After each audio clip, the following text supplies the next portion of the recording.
You can't be lost when the shepherd has the key. They told you you've gone too far, that you're too broken, too dirty, too far gone for God to find you. You believed the lie that your sin disqualified you, that your past defined you. But here's the truth. You can't be lost when the shepherd has the key.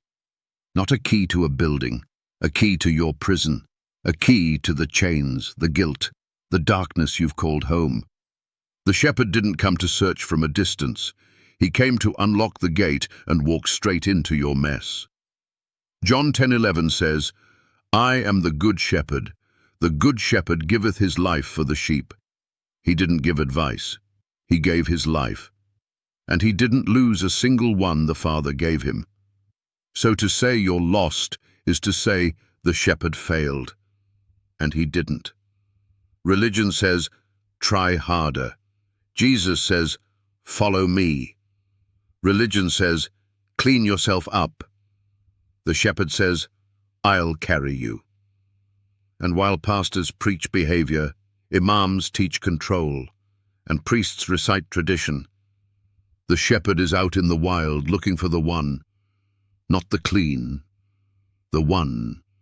You think you've wandered too far? You think the pit is too deep? Show me the verse where distance defeats the shepherd.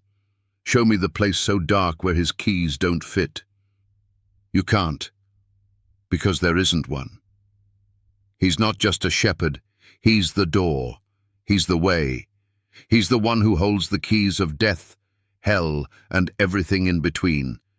And if he has the keys, then no lock, no gate, no sin, no shame can hold you captive.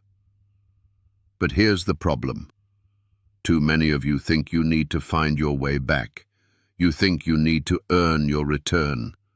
That's not gospel. That's pride. Sheep don't find their shepherd. The shepherd finds the sheep. The only reason you're still breathing is because he hasn't let go. Some of you sit in pews, wear crosses, say prayers, but inside you're still lost. Not because the shepherd can't find you, but because you refuse to follow. You're too proud to admit you need to be carried.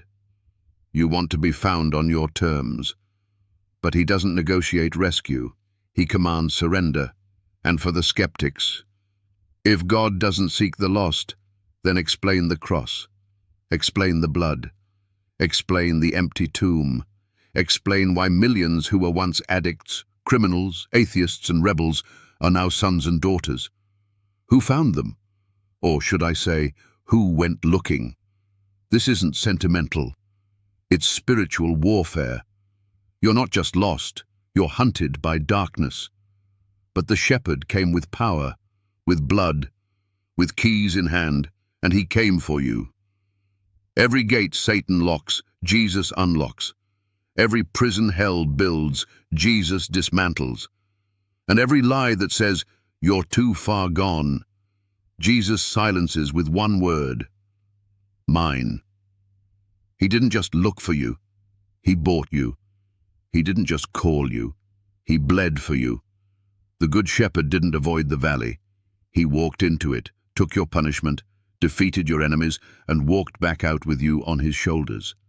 You think you're lost? Not when he holds the keys.